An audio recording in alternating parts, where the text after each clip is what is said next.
Hey, welcome to Vance Tried It. Today we're going to make some Me Chicken Tortellini. Maybe you've been seeing all over the internet this Me Chicken, which is chicken baked in a cream sauce, typically with some tomatoes and some garlic.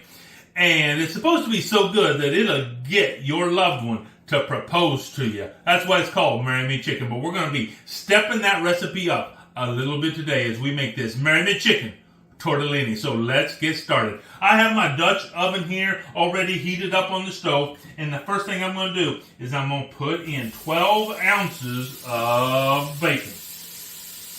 We're going to get that cooking in there. Let's get our little spatula here, get it stirred up and broken up a little bit. And I just took the bacon, that's what it is. I took the bacon and I just cut it up into kind of bite-sized pieces. And we're just going to let that cook down.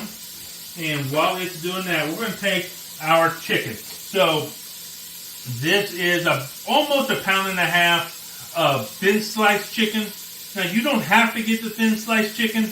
You can get regular chicken breast, but really the big packages of chicken breast, I wasn't sure I was going to use it all in time. I didn't want it to go bad in the refrigerator. So I just got a small package and it was thin sliced, which is really what we want, because if you can get a bigger package of chicken, it's going to be cheaper, but you really need it to be thinner. You don't want the big, like, inch and a half thick chicken breast in here. So if you do buy that, you have a couple of options. You can go ahead and thin slice it yourself. Thin slice is just where the chicken has been sliced down, where it's 1/4 to 1/2 inch thick. And it has a uniform thickness, which is what we really like here. Or you can pound it down to a uniform thickness and then slice it up and dice it up just like that. So we're going to start off with that. Let me give this a little stir over here.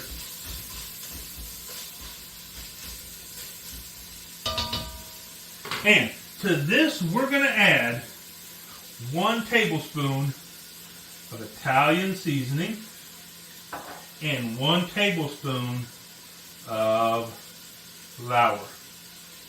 And we're just going to stir this all up and just get that breading coated on here really nicely,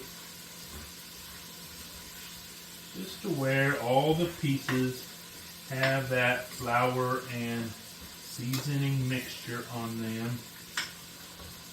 So don't be afraid to dig down to the bottom of your bowl here, right there. So our chicken is ready to go. And I tell you what, as this bacon continues to cook down, would you please go ahead and go down in the comment section and leave me a comment. Let me know, what is your favorite way to eat chicken? Maybe it's good old-fashioned fried chicken.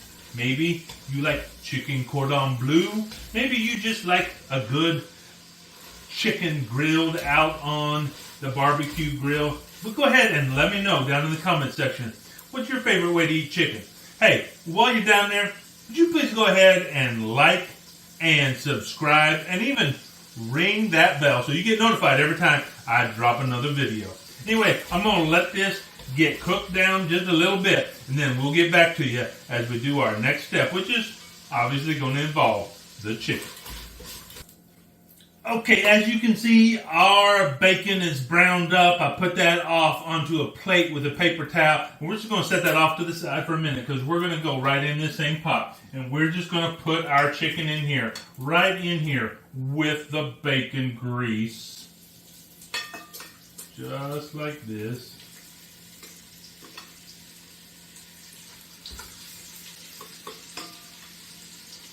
There we go. And now we're going to cook up this chicken. Now, we don't want to just brown it. We want to get it pretty much fully cooked here. So, I tell you what, I'm going to go ahead and cook this chicken up, and then I'll get back to you as soon as that's ready to go.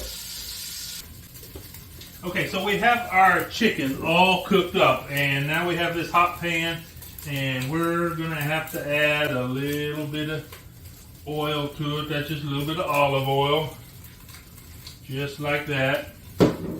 And to that, we're going to add 1 onion that I have diced up.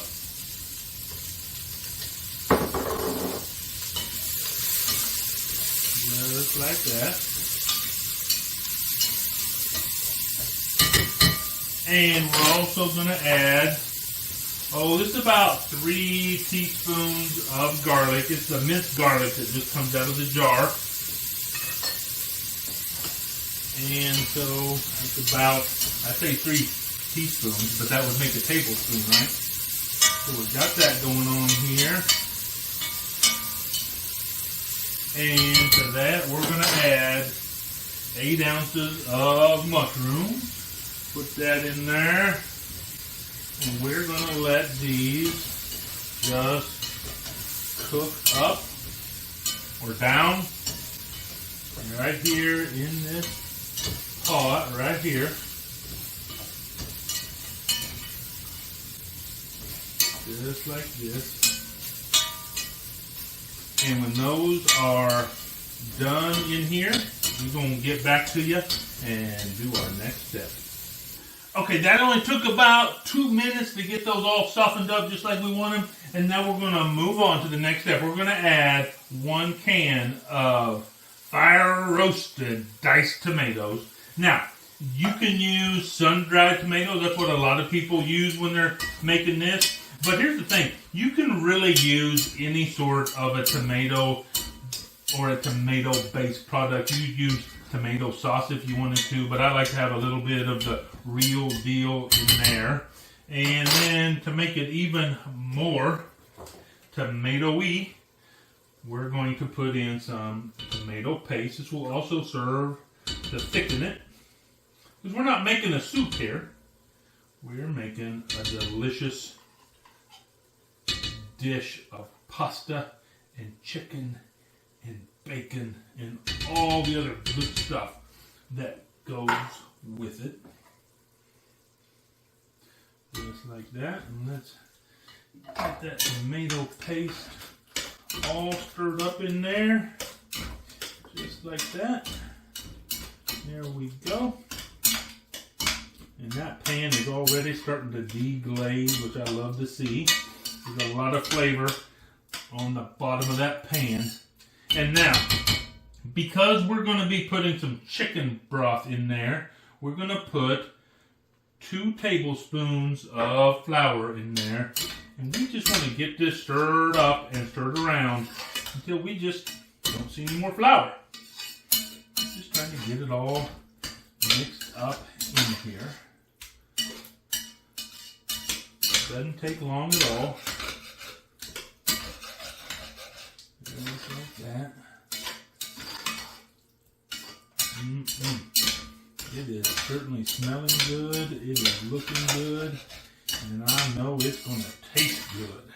So let's see. There we go. Got all that flour combined in there. Now we just have 2 cups of chicken broth that we're going to put in here. And basically, all we're doing here is we're letting this come up to a, let's make sure I got my temperature on right. We're going to let this come up to a boil, because as soon as it starts to boil, we're going to put in our tortellini. Now, I just bought a bag of 5 cheese tortellini. This is 28 ounces. You probably don't need 28 ounces, but I'm just going to put the whole thing in there because why not? Might as well get it all cooked up at once. So, we're going to let this come to a boil. As soon as it does, we'll get back to you and finish this up.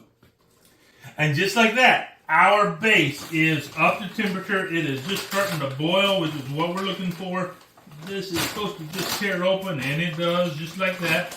And now we're going to put this tortellini right in here. And that's going to cook for 4 minutes. But at about the 3-minute mark, we're going to start to put some of the rest of our ingredients in there. So that, because when we do, it's going to start to lower the temperature. And we want it to be mostly fully cooked, which takes 4 minutes. So at the 3-minute mark, we're going to start putting that stuff in there, knowing it's going to lower the temperature. And by the time we get all that stuff in there and ready to go, we are going to be right at the time we want to eat. So here we go, 3 minutes on the timer. All right, so our tortellini's been cooking for about 3 minutes, and so what we're going to do now is we're going to start finishing this up. We're going to put in another teaspoon of Italian seasoning, and then we're going to put in 1 cup of heavy cream. Of course, we're going to use our spatula on this heavy cream because it is heavy, and if we don't, we're just going to leave too much of it in our container there. And let's just give this a little mixy mix. Just like that. Get all that heavy cream mixed in there. Ooh, doggies. Okay. Heck, let me just give you a look at this so you can see what it looks like right now before I finish it up.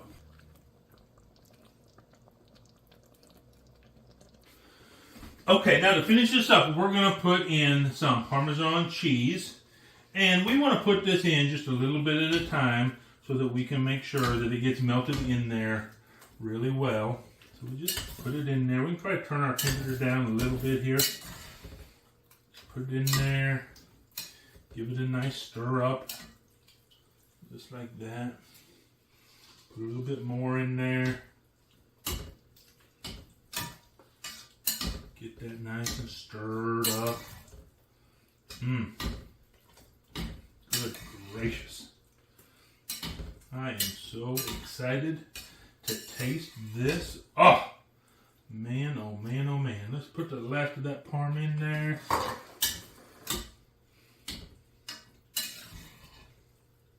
Now, you can use shredded Parmesan cheese. You can shred your own if you want to. And normally when I'm making a cheese sauce, if I'm using a soft cheese, I'm going to go ahead and shred my own because I don't want that powder that they put on pre-shredded cheese because it doesn't let it really melt down properly and go into a sauce. But with Parmesan is a harder cheese, and so they don't have to put that coating on there if you're using shredded, pre-shredded, or like I was using pre-grated, which is just going to melt down even faster. And you can see you're still going to have, and I don't think there's any way to avoid this, not any way that I have found, but you're just going to have some of that cheese stuck on here because you've been stirring it in there and you got some of that cheese on there just kind of partially melted. And so it's going to stick to whatever your utensil is a little bit. And that's all right. So just scrape it off and go back in there. And now you shouldn't be getting quite as much cheese in your utensil, as you can see, because now it is more of a cheese sauce than just some cheese in a sauce. So let's put that over there. And now what we're going to do is we're going to take just one of my handfuls, maybe 2 of your handfuls, because I have pretty big hands. And this is some baby spinach that we're going to put in here, just like that. We're just going to mix that in. And that's just going to begin to wilt. And that's what we're wanting, is some wilted spinach in here. And that's just going to take just a minute or 2 for that to really start to cook down. And you'll see it start to shrivel up, which is exactly what we're wanting for our spinach. Just let it start to soften up and cook down a little bit. And now we're going to add to that just a little bit of fresh basil leaves. Just like that. We're going to let those get in the pool right here. Go for a little swim. Everybody in the pool going for a swim. But then, you know how it is. You're having a pool party, but There's always that one guest, and the party just doesn't really start until they show up. That's right. Got 2 of those today. We have the chicken. Now you could make this Marry Me just tortellini without the chicken, but we're going to put the chicken in there and stir that up a little bit. And while we're at it, we're going to put this bacon back in here. Let that get in there. Get all married together. Let me get this out the way. Good gracious, I'm telling you what. This is some good cooking and some good eating. I can just tell you already, I don't even have to taste it yet. Oh, good gracious. Look at that. Let me just, before I scrape that scraper off a little bit for you. Get some of that good stuff back in the pot, just like that. Let me just give you a look-see what that looks like right now.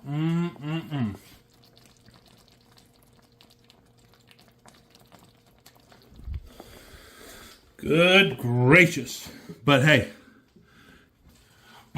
this is where the rubber really meets the road. Let me get that turned off, because we're now going to dish this up and give it a taste. I mean, it looks wonderful. It smells wonderful. Let's just double check. Make sure that it tastes wonderful. So let me just give it a go right here. Make sure I get something with lots of goodies in it.